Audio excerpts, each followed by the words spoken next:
teman-teman semua, kembali lagi sama aku Nafa di podcast Mindpod. Podcast yang isinya bukan cuma suara, tapi juga cerita-cerita penuh makna. Nah, hari ini kita punya episode yang spesial. Kenapa aku bilang spesial? Karena tema kita kali ini adalah merajut asa menembus batas, jejak emas penerima beasiswa martabak prestasi. Nah, karena kita bakal dengerin kisah nyata dari seseorang yang berhasil menerima beasiswa ini. Ia bukan hanya seorang mahasiswa yang pintar, tapi juga pejuang sejati nih, yang dari kampung halamannya ia membawa harapan, lalu bertemu kesempatan, dan sekarang berdiri dengan penuh keyakinan. Jadi di depan saya sudah hadir seorang yang luar biasa. Langsung aja kita sambut Nurhoirunisa Siregar. Halo Nisa. Halo Nafa. Nah, gimana kabarnya Nis? Alhamdulillah baik banget. Dan aku senang banget hari ini bisa sharing-sharing dengan teman-teman Mindpod. Benar banget, sama aku juga seneng banget bisa talking sama Nisa. Iya, seru nih. Seru banget nih kayaknya episode kita. Nah, boleh nih Nis, di awal sebagai permulaan podcast kita, pada episode kali ini kita membahas secara singkat tentang beasiswa ini. Yang menurut pemahaman Nisa sendiri, beasiswa martabak prestasi dari PT Gincourt Resources tuh seperti apa, biar teman-teman tuh punya bayangan, oh beasiswanya seperti ini loh gitu. Oke, baik teman-teman semuanya yang lagi nonton. Beasiswa martabak prestasi itu ialah salah satu program dari PT Gincourt Resources. Nah, jadi fokusnya itu untuk meningkatkan mutu dari pendidikan. Jadi fokus dari program ini ialah warga ataupun masyarakat yang berada di lingkar perusahaan. Jadi ada dua tempat yang mereka fokuskan. Yang pertama ada di daerah Tapanuli Selatan dan satunya lagi ada di Kota Padang Sidimpuan. Dua tempat ya Nis? Iya. Nah betul teman-teman, jadi beasiswa martabak prestasi ini tuh merupakan program CSR dari PT Gincourt Resources yang selama ini udah bantu banyak pelajar dan juga mahasiswa untuk tetap lanjut pendidikan walaupun terhalang oleh finansial gitu teman-teman. Selama kamu melalui prosesnya ini, boleh gak kamu jelasin dari awal pendaftaran sampai pengumuman Nis? Oke, baik, step by stepnya ya. Iya betul banget, step by step. Oke, ini menurut aku teman-teman semua yang nonton ya, untuk beasiswa ini pendaftarannya cukup panjang. Dan ribet bagi orang-orang yang suka nggak ribet ya itu ya. Baik, untuk yang pertama sekali mungkin seperti biasa kita mengisi formulir online. Nah sekarang online ya. Dari KTP, kartu keluarga, foto rumah, terus rapot, nilai dan sebagainya. Dan juga di persyaratan itu ada salah satu persyaratan, yakni setiap dari peserta yang mendaftar harus wajib membuat esai. Jadi esai itu berisi mengapa kamu layak untuk mendapatkan beasiswa ini. Nah setelah menyelesaikan mengenai berkas, setelah dinyatakan lulus akan adanya verifikasi lapangan. Jadi tim dari penyelenggara beasiswa ini akan langsung turun ke lapangan. Nah, untuk ke rumah si peserta yang mendaftar nih. Survei ya nih, survei lapangan. Survei, ya benar sekali survei. Jadi tim akan melihat keabsahan data yang sudah kita upload dari awal. Nah, itu tujuan dari survei tadi. Baik, untuk yang step ketiga ini ada wawancara nih. Tuh, seperti biasa kita ditanya-tanya dong mengenai bagaimana sih diri kamu dan lain sebagainya gitu kan.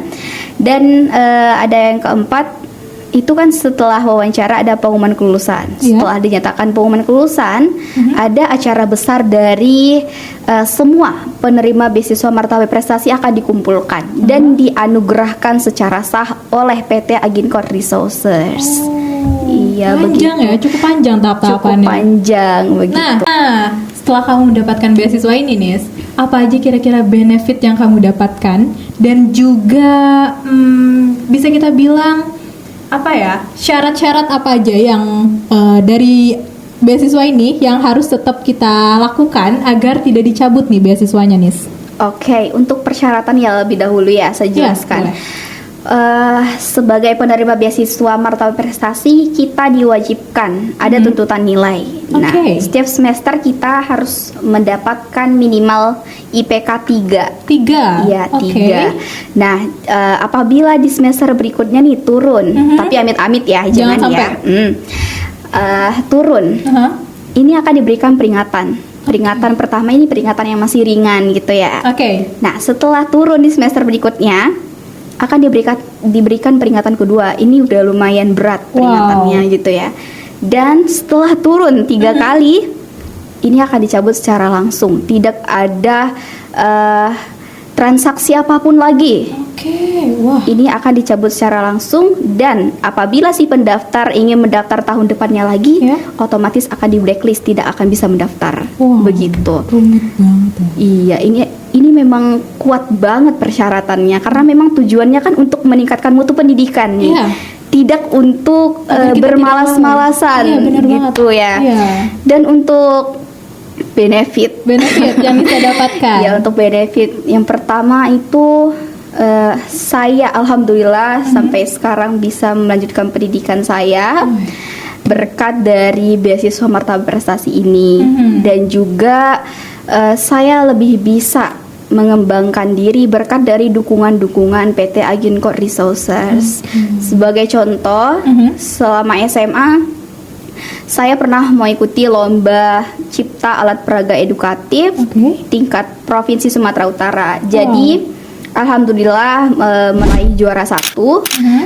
Dan berkat dari dukungan orang tua, guru, dan sekaligus dari PT Aginco Resources dan juga lembaga dari Martabat Prestasi. Begitu. Alhamdulillah sekali berkat dukungan dari beberapa pihak ini saya bisa lanjut sampai tingkat provinsi nih. Berarti benefitnya ada banget ya, Nis? Kerasa banget ya? Iya, kerasa banget, luar biasa. Terakhir, Nis, boleh dong Nisa berikan pesan dan juga kesan terhadap teman-teman yang lagi nonton nih, atau adik-adik yang lagi menonton, bahwasannya mereka tuh mungkin ada kebingungan untuk mendaftar beasiswa karena mereka nggak banyak punya informasi. Boleh dong Nisa berikan.